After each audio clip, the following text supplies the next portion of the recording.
3D printing a gasket of some sort, but it's out of PLA. I didn't read the instructions on all this, but what we're doing is we're building another button box. So as you can see on this box, I've got a lot more, well, not actually a lot more switches. They're just arranged better. I've got these here. I've even got a key switch this time. So I was gonna make a full video on how to build this, but I've got an older video on how to build a button box. I'll put a link to it. But basically, I mean, it's all the same as what's in that video, except I'm actually printing the box. This is 3D printed, and it looks kind of shitty here. Let me show you with the light. I don't know. I changed the filament rolls to make it look like this, to be honest. I like it, but then again, I don't. So I may end up vinyl wrapping that. Let me show you the actual box. See, this panel here took about 5 or 6 hours to print.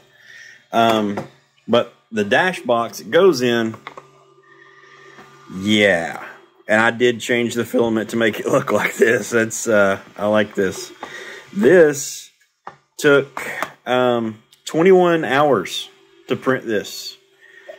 And I can't sleep when this thing's running, so I have not had very much sleep. So we'll keep on going until I get to the wiring in part, which is the hardest part. And okay, so it's not wired up or anything. It's just I put screws in it.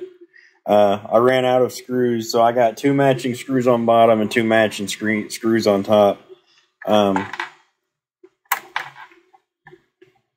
Yeah. I don't know what I'm going. I'm probably not going to keep these, to be honest. I've got some other switches that I kind of want to put in there, but then again, if I put the switches in there, I'm going to have pretty much a whole box of just switches and no push buttons. And that's probably going to come back to bite me in the ass. The little gasket thing that you have to print, that's what it looks like in there. And then here's where your wires and stuff will come out. And the whole time it was printing, I didn't understand what these holes were for, but I guess it's for mounting it on like on a solid surface. But there's supposed to be like a table clamp and a connector that this slides on and locks in. And I'm printing a screw that supposedly works that right now. And then we'll move on to printing the actual slide on lock or whatever. But yeah, this thing's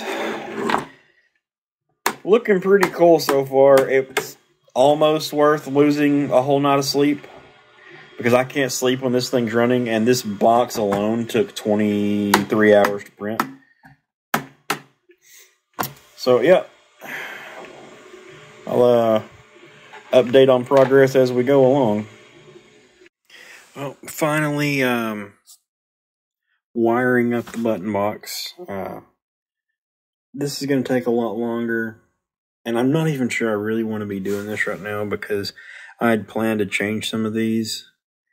But I can't sleep, so I'm stressed out. My bank account got hacked today, so get to go deal with that shit in the morning. So since I can't sleep, I might as well do something productive, I guess. Okay, so issue number 1. My top row of toggles with LEDs.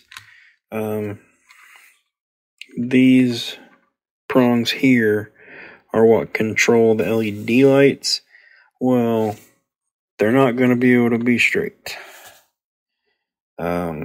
So I'm going to try to slant them all like that. I think it'll still look cool. But on my other box, my old box, if you go back and watch the old button box video, I think it's in there anyway, I soldered all these together in a line.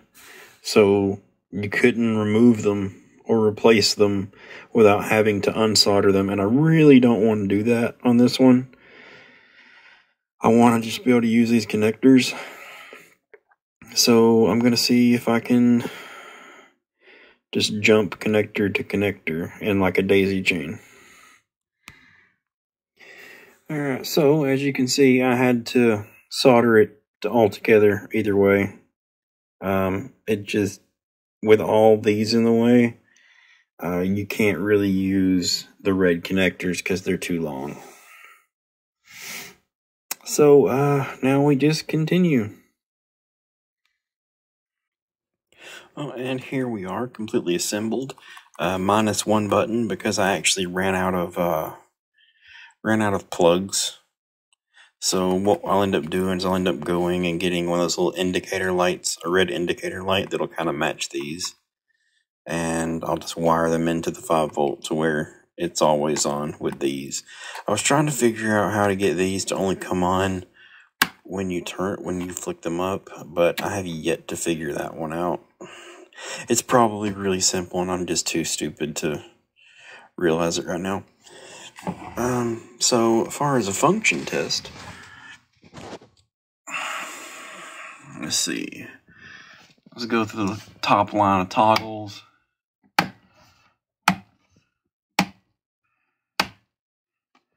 Then we got this black toggle that goes up and down. 3 push buttons. Oh, maybe.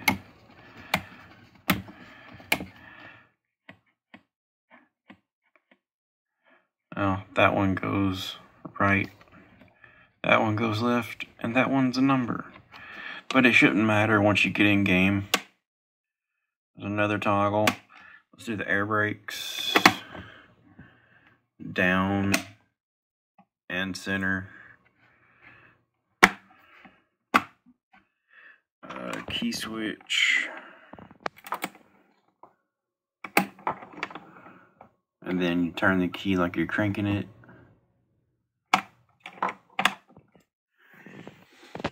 But yeah, that's pretty much it. Completely 3D printed box. All these switches and stuff are just leftover stuff from past projects. I ran out of screws. Alright. So the little button I had here didn't work out, so now we have a light that only comes on when the key switch is on. That's probably going to get really annoying, but it's the only thing I can think of without just having a hole there. I was going to get video of what all the wiring looks like. It's not pretty. But I am sick of taking this thing apart and putting it back together because I've had so many problems. Main problem was putting this in. When I wired this in the way you would think it would need to be wired in, for it to only come on with the switch, just sitting like this, it was showing that this switch was in that position constantly. So I've had this thing together apart about 6 or 7 times now, and I finally have everything set up. I've mapped how everything's supposed to be in the game. I've already programmed it in the game. I'm just not playing right now because I'm tired of this thing, to be honest with you. So, of course, these are brakes, you know, trailer brake, parking brake. This is light modes. So, you do that to turn your running lights on, turn it back off and turn it back on, turn your headlights on. And then high beam switch. It's my 4-ways, my hazard lights. Then this one is the air horn. Of course, you know what key does and all that shit. This is the activate key, or to like fuel. This is Jake brake, the Jake brake hold, not the toggle. And then clicking up takes the Jake brake up 1 level. go up twice and it turns it on to full. Then down to take it down. And that would be all the way down. I really wanted a toggle with a spring in it here, but I was not taking it out of my old one. And then you flick that down and the jake brake turned off. This one is my diff lock, connected trailer, beacons, and wipers. Of course, to get different speeds of your wipers, that turns them on. Down and up again is the next speed, so on and so forth. This is not an Arduino board, so it just kind of has to work that way. I don't know how to program an Arduino board, don't really know anything about them. I'm just using these little joystick controller boards. So right now I am making labels for my button box, because I don't remember what I've programmed everything for. So it's going to take a while to get used to it. Unlike my old button box, which I memorized, this one's a lot different layout. Oh, there we go, all labeled up. It's not the perfect and greatest job, but it'll do for me.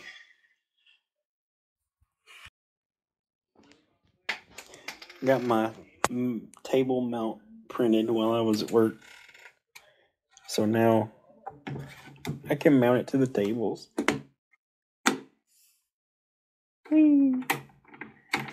Buttons for days.